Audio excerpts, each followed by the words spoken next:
aujourd'hui?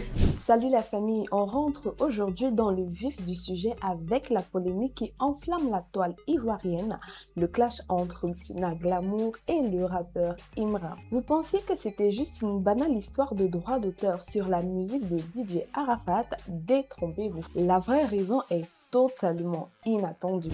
J'ai porté plainte. Donc aujourd'hui, elle est méchante. Ok, je suis méchante. Mais je suis méchante pour une bonne cause. Vous n'étiez pas des amis de mon fils. Et aujourd'hui, je suis contente parce que les gens sont en train de comprendre. Ah, attends, on n'est pas de sa famille et tout. Attends, Arafat n'est pas la marionnette de quelqu'un. Et moi-même, je ne veux même plus que quelqu'un prenne une chanson d'Arafat. Je ne veux plus que quelqu'un prenne une chanson de mon enfant, soi-disant, comment on appelle ça en français? We're gonna memorize. Non, ça peut avoir la visibilité. Et puis chose. Arafat, il est du patrimoine public. C'est comme tout artiste comme Michael Jackson. Si la maman de Michael Jackson, par exemple, dit que je veux plus qu'on utilise... Oui, mais madame Catherine Jackson a dit à ses frères, don't take the song of Michael, I don't want it. Petit disclaimer, si toi aussi tu en as marre des restrictions injustes des plateformes comme YouTube, Facebook ou TikTok, profite d'une liberté d'expression et d'une liberté de consommation de tes sujets favoris sur notre réseau social 100% africain nommé Diba World.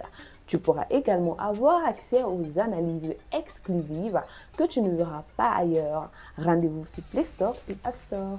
Tu as dit que tu ne voulais plus, il y en a eu beaucoup. Oui, il y en a eu, mais on ne peut pas contrôler. On ne peut pas contrôler parce que... Les plus célèbres, est-ce que tu as eu quand même un appel? Par exemple, on parle de Yoruba Drill, de Imra, non. Des choses comme ça. Non, c'est pas avec moi. Non, c'est pas avec moi, il a signé. C'est un autre problème. Il y a un autre problème qui est dedans. Je ne veux pas créer de polémique, mais je veux dire qu'après Yoruba Drill, je ne veux plus voir quelqu'un prendre la chanson de mon enfant. La personne qui prend, j'allume ma caméra. Tout commence lors des récentes commémorations du 12 août. Maman Tina prend la parole publiquement et frappe un grand coup. Elle interdit formellement à quiconque de faire des remixes sur la musique de son fils, le Daishikan. Dans son discours, elle pointe directement du doigt à Imra.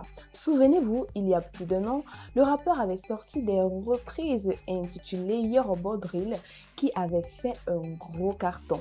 Pour Tina Glamour, le message est clair. L'œuvre de DJ Arafat, son fils, est intouchable. Forcément, cette déclaration n'est pas passée inaperçue et a mis le feu aux poudres.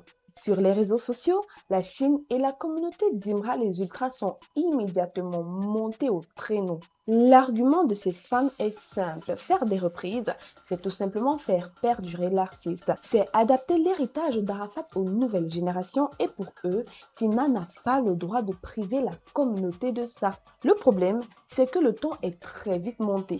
Certains internautes sont allés beaucoup trop loin en offensant publiquement Tina Glamour. Et connaissant Maman Tina, elle ne s'est pas laissée faire.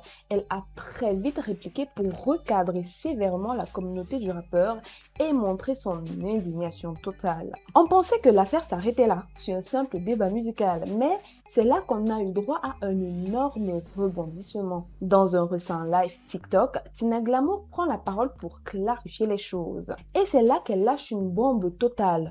Au fond, elle n'a rien contre l'artiste Imra. La vraie raison de sa colère, son vrai mécontentement envers lui, ça vient d'une promesse non tenue de la part de Imra. Et plus précisément, d'une histoire de parfum. Je vous explique. Selon les révélations de Tina, lors d'une précédente rencontre entre elle et le rappeur, ce dernier lui aurait promis de lui offrir un parfum. Un geste de courtoisie que Imra n'aurait jamais honoré.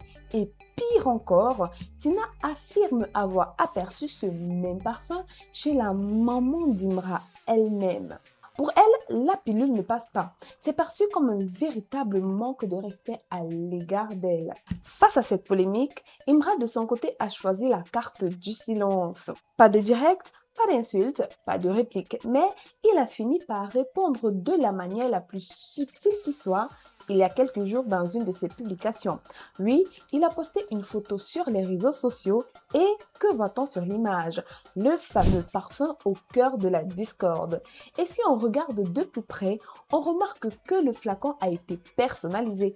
Il est gravé avec un petit nom affectif, Maman Tina. Alors, qu'est-ce qu'on doit en déduire? Imra avait-il préparé ce cadeau depuis le début, mais avec ses nombreux voyages et son emploi du temps chargé, il n'a tout simplement pas pu le lui remettre à main propre? Ou alors, est-ce un immense malentendu qui a tout simplement mal tourné? C'est la question que je te pose aujourd'hui et que tout le monde se pose. Je veux avoir ton avis sur cette affaire. Est-ce que les artistes devraient avoir le droit de remixer DJ Arafat pour le faire vivre et perdurer? Ou bien c'est Tina qui a raison d'interdire les reprises? Et cette histoire de parfum, simple problème d'emploi du temps ou vrai manque de respect de la part de Imra? Dis-moi ce que tu en penses et surtout si tu as aimé la vidéo, lâche un pouce bleu, abonne-toi si ce n'est pas encore fait, c'est gratuit et ça fait vraiment plaisir à la chaîne. Je te donne rendez-vous pour un prochain numéro.